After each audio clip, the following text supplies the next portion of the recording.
Overview हमने पिछले video में पढ़ा था। आज हम इसकी एक्सरसाइज करेंगे, एक्सरसाइज 10A। इस एक्सरसाइज का पहला क्वेश्चन हमारा क्या है? एक्सरसाइज का पहला सवाल है हमारा, ये दो स्तंभ हैं ए और बी। इसमें क्या है कि इन दोनों स्तंभों में अपवर्तकों से मिलान करना है। स्तंभ एक में जो संख्याएं हैं, स्तंभ एक की जो संख्याएं हैं, इनका स्तंभ बी की जो संख्याएं दे रखी हैं इसमें, ये क्या है? इन संख्याओं के अपवर्तक हैं। तो कौन से लाइन में किसका अपवर्तक है वो हमें इनमें मिलान करना है। अपवर्तक वैसे हमने पहले वीडियो में पढ़ लिया था, लेकिन एक बार फिर से रिवाइज कर लेते हैं कि अपवर्तक क्या होते हैं।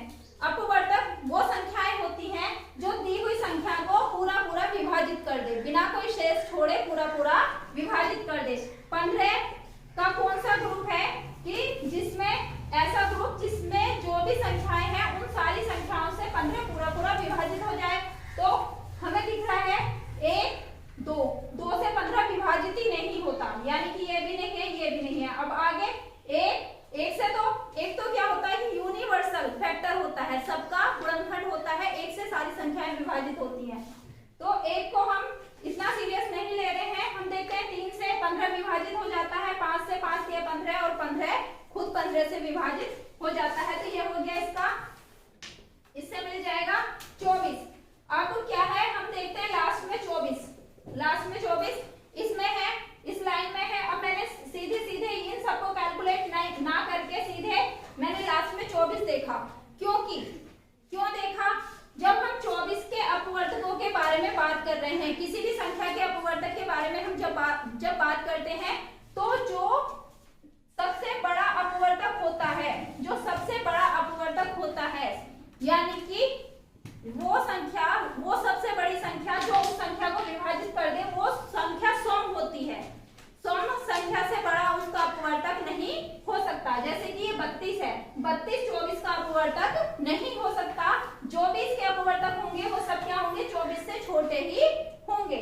तो इसमें 24 से 24 डिवाइड होता है, 12 दूनी 24, 6 चौक 24, 4 शून्य 24, 3 अट्ठे 24 और 2 से जब हम इसे विभाजित करेंगे तो 12 बार जाएगा, यानी कि इसका मिलान किससे हो जाएगा? इससे हो जाएगा। अब 21 एक बार में हम देख के कह सकते हैं कि ये होगा, लेकिन फिर भी चेक कर लेते हैं। 21 हमारा 3 से डिवाइड होता है, 7 से होता है और 21 से तो होगा ही होगा। 32 इस तरह से 32 किससे मिलेगा? इससे मिलेगा। इसका लास्ट का अपवर्तक कितना है? 32 है। और 36 के अपवर्तक क्या हो जाएंगे हमारे? ये हो जाएंगे, यानी कि इन सारी संख्याओं से 36 पूरा पूरा विभाजित हो जाएगा। अब दूसरा सवाल एक्सरसाइज का क्या है कि एक्सरसाइज क्वेश्चन में 4 संख्याएं दे रखी हैं और प्रथम 5 गुणज हमें बताने हैं कि इन संख्याओं के प्रथम 5 गुणज कौन कौन से होंगे। गुणज यानी कि मल्टीपल, या दूसरी भाषा में इसे हिंदी में हम क्या बोलते हैं, शुद्ध हिंदी में अपवर्त्य, यानी कि ऐसी संख्याएं जो इस संख्या से पूरी पूरी विभाजित हो जाए, इस संख्या से पूरी पूरी विभाजित हो जाए। अपवर्तक क्या होते हैं कि उन संख्याओं से संख्या विभाजित हो जाए, और ये क्या है, इसके गुणज क्या होंगे? जो इससे विभाजित हो जाए। तो इससे विभाजित होने वाले पहले 5 जो गुणज हो गए वो क्या हो गए? 3 एकम 3, पहला 3 हो गया, दूसरा 3 दूनी 6, 3 तिया 9, 3 चौक 12 और 3 पंजे 15। ये हो गए इसके प्रथम 5 गुणज। अगर ये 3 को नहीं लेते, इससे अगला लेते हैं, तो 18 20 का क्या हो जाएगा? गुणज हो जाएगा। इसी तरह से 4 के गुणज कौन कौन से हो जाएंगे? 4 का पहाड़ा हम 5 तक पढ़ ले, वो सारे जो 5 तक आएंगे, 4 एकम 4, 8, 12, 16, 20, ये क्या हो जाएंगे? 4 के प्रथम 5 गुणज हो जाएंगे। इसी तरह से 5 का निकाल लेंगे और इसी तरह से हम 9 का निकाल लेंगे। 9 का गुणज क्या हो जाएगा?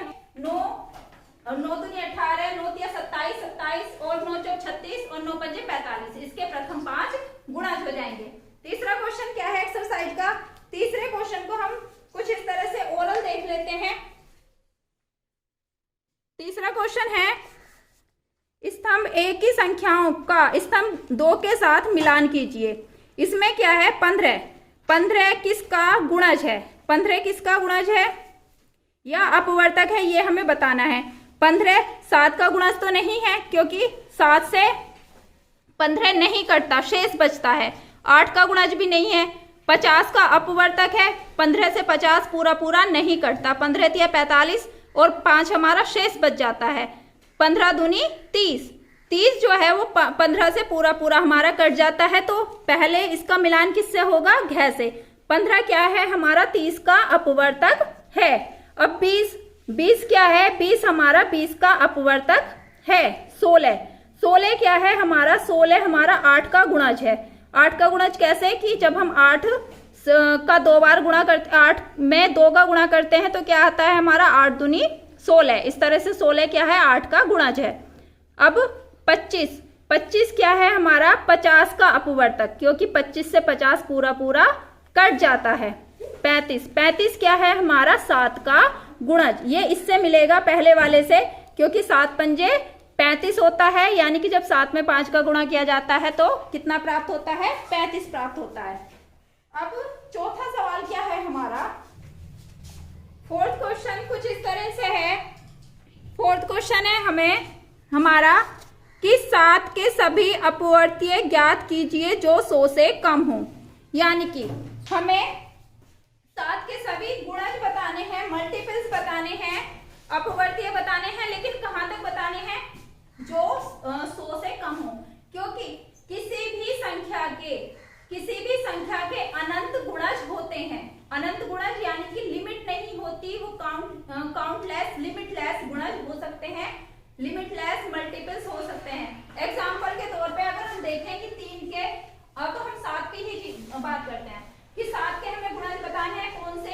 जो 100 से कम हो। तो ये क्या हो गया? 7 कम 7 दूनी 14, 7 के 21, 7 चौक 28, 7 पंजे 35, 7 छंग 42, 7 सत्ते 49, 7 अट्ठे 56, 63 और 70। लेकिन अभी इससे ऊपर भी इसके मल्टीपल्स हैं। तो कितना? 77 और 77 और 7 कितना हो गया हमारा? 84 और 7 हमारा हो गया 91 और 7 हो गया 98। और 98 अब इसमें अब जब हम 7 ऐड करेंगे तो क्या हो जाएगा हमारा? ये हो जाएगा हमारा 105। ये हो जाएगा 105, यानी कि ये सब क्या है? 7 के मल्टीपल्स हैं, गुणज हैं। और इसी तरह से हम कहीं तक भी इसके गुणज निकाल सकते हैं, अनंत गुणज इसके हो सकते हैं। लेकिन क्वेश्चन की डिमांड क्या है कि इसके हमें सिर्फ वहां तक के गुणज बताने हैं जो लेस देन है कितने से? 100 से, लेस देन 100। क्योंकि 105 तो हमारा बड़ा हो गया किससे? 100 से। और उससे कम कितने गुणज हो गए हमारे? ये सारे जो गुणज हो गए, ये जो सारी संख्याएं हो गई, मल्टीपल्स हो गए 7 के, वो क्या है? 100 से कम है। यही क्वेश्चन में पूछा था। अगला और 5वां क्वेश्चन है हमारा 496। क्वेश्चन देख लेते हैं कि 496 के सभी अपवर्तकों को लिखिए और दिखाइए कि यह एक संपूर्ण संख्या है। संपूर्ण संख्या के बारे में हमने पिछले वीडियो में जान लिया था कि संपूर्ण संख्या किसे कहते हैं, परफेक्ट नंबर किसे कहते हैं। परफेक्ट नंबर हमारा वो नंबर होता है जिसके सभी गुणनखंडों का, जिसके सभी अपवर्तकों का योग संख्या से 2 गुना हो जाता है, तो वो संख्या हमारी क्या होती है? परफेक्ट नंबर होती है या संपूर्ण संख्या होती है। तो इसके क्या है? हमें अपवर्तक निकालने हैं। इसके अपवर्तक यानी कि ये किन किन संख्याओं से विभाजित हो जाती है। एक क्या होता है? एक तो सभी संख्याओं का यूनिवर्सल फैक्टर है, 1 से सारी संख्याएं विभाजित होती हैं, तो इसका फैक्टर 1 हो गया। लास्ट में 6 है, 2 से विभाजित हो जाएगी, इसका एक फैक्टर 2 हो गया। और अब आगे क्या है? 3 से विभाजित होगी या नहीं होगी? 9 4 13 13 6 19, 3 से विभाजित नहीं होगी। 4 से विभाजित होगी या नहीं होगी वो चेक करते हैं। एक बार इसके हम फैक्टर भी कर लेते हैं। इसके फैक्टर क्या हो जाएंगे? 2 दूनी 4, 2 चौक 8, 2 अट्ठे 16 और ये हो गया हमारा 2 एकम 2, 2 दूनी 4 और 2 चौक 8, 124, 2 छंग 12, 2 दूनी 4 और 31 और 31 से 31 तो हमारा क्या है? 31 है हमारा अभाज्य संख्या, तो ये तो 31 तो सिर्फ 31 से ही कटेगा। तो इसके फैक्टर हमारे पास क्या क्या आ गए? इसका एक फैक्टर 1 आ गया, 2 आ गया और 2 दूनी 4। फैक्टर इसके क्या हो गए? ये सब इसके अपवर्तक हैं। एक हो गया, ये दो हो गया, दो दूनी चार, चार से भी ये विभाजित होगी। अब अगला फैक्टर क्या हो गया दो दूनी चार दूनी आठ, आठ से भी विभाजित होगी, और दो दूनी चार दूनी आठ दूनी 16, 16 से भी ये विभाजित होगी। उसके बाद सीधे किससे विभाजित होगी? 31 से, और 31 के बाद किससे होगी? 62 से,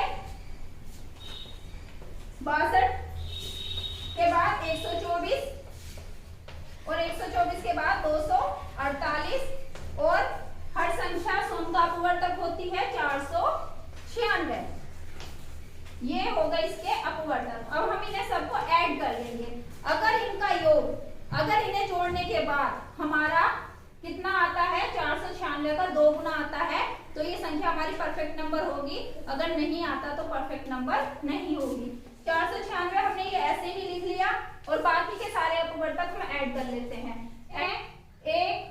एक और दो तीन, तीन और चार सात, आठ सात 15, 15 6 21, 21 और एक 22, 22 और दो 24, 24 और चार 28, 28 और 8 कितने हो गए हमारे?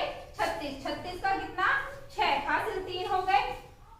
एक 3 और एक 4, 6 4 10, 10 2 12, 12 4 16, 16 और 3 19, 19 का 9, हासिल 1, 1 और 2 और एक 3 और एक हासिल का 4, कितना आ गया? 496 प्लस ये 496 मैंने ऐड नहीं किया था कि अब हमें दिख रहा है इन सब का योग, यहाँ से यहाँ तक इन सब का योग कितना आ गया? 496, और एक अपवर्तक 496 खुद है, तो ये कितना हो गया? ये हो गया 2 गुना 496, यानी कि ये इस संख्या का पूरा 2 गुना हो गया इस संख्या का। तो ये जो 496 हमारी संख्या है, ये कैसी है? हमारी संख्या परफेक्ट नंबर है, संपूर्ण संख्या है। अब अगला जो क्वेश्चन है वो रिक्त स्थान है। रिक्त स्थान पे हम कल एक अलग वीडियो बनाएंगे, और इसमें इसका पूरा अपवर्तक और अपवर्तीय को क्लियर कर लेंगे कि इनकी क्या क्या प्रॉपर्टीज होती हैं।